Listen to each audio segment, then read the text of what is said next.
It ain't a day that I don't go by that I don't think, man, I was a monster. Kenneth Allen got caught, got convicted, and served 4 years in prison for his involvement in one of America's largest known arson conspiracies. He had become known as someone who could help a property owner solve a problem. People was trying to get out from under mortgages, and rather than lose it, they'd rather have a fire, pay off the mortgage, and be left with what they got. In 1999, Allen set his first fire. He burned his garage down to the slab. I might have knocked a kerosene can over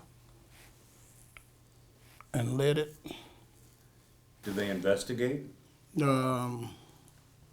don't know what they did. It was brewed an electrical fire. Federal agents and insurance investigators blamed Kenneth Allen and his sister for starting 60 intentional fires. And throughout the arson epidemic, investigators failed to connect the dots. In one intentional fire, investigators never questioned the $310,000 insurance payout on a home valued at only $85,000. There would never be an investigation. They put it out, accidental fire, electrical fire, and boom, go on. A Scripps News national investigation led a year-long effort to determine the true rate of arson in America. According to the federal agency that collects data on fires from across the country, only 5% of building fires in the U.S. are intentionally set. But the Scripps News investigation of 30 major U.S. cities found widespread and significant errors in how fire departments detected and reported arsons.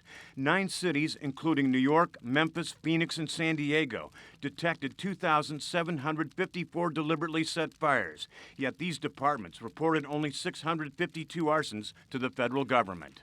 I have very little faith in all fire statistics in this country.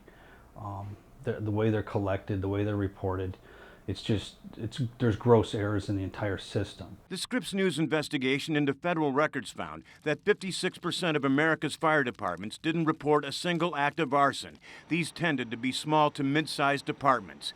And there is no penalty for sending the government incomplete or inaccurate data. The U.S. Fire Administration has given out $4 billion in grants to participate in the program without penalties for sending inaccurate information. The agency does not audit the reporting.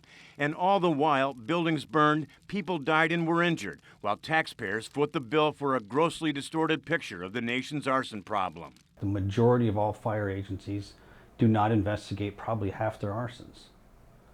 They don't even go to the scene. Muncie, Indiana had become a textbook example of an easy place for Kenneth and Vanessa Allen to get away with arson. The fires continued undetected for nearly 2 decades. The arrest and conviction of 46 men and women in federal and state courts for at least 73 home and vehicle fires that were deliberately set in the Indiana cities of Indianapolis, Anderson, Noblesville, and of course Muncie. In this area, was doing a really good job.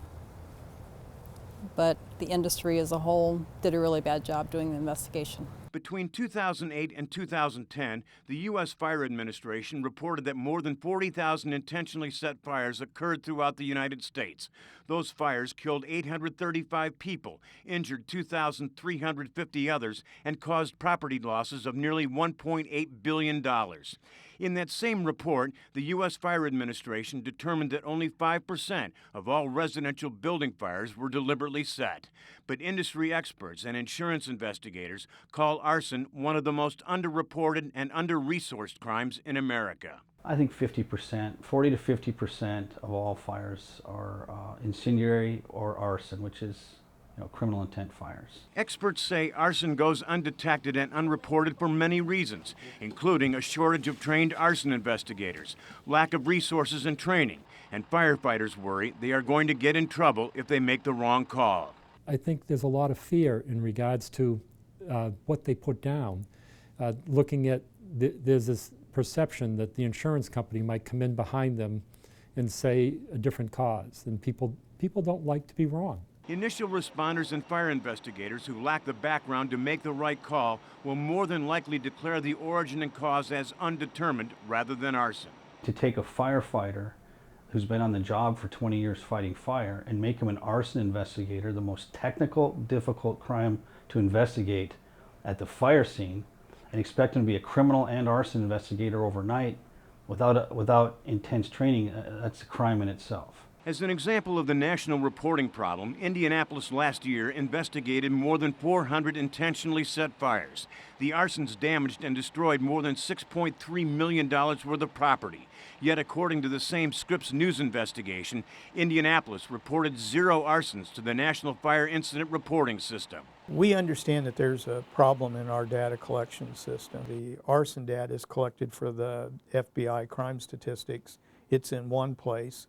The fires are in another place, and these two places don't easily talk to each other. Accurate data gives first responders the ability to align fire department assets to determine where they're best applied, whether it's in fire suppression or fire investigations.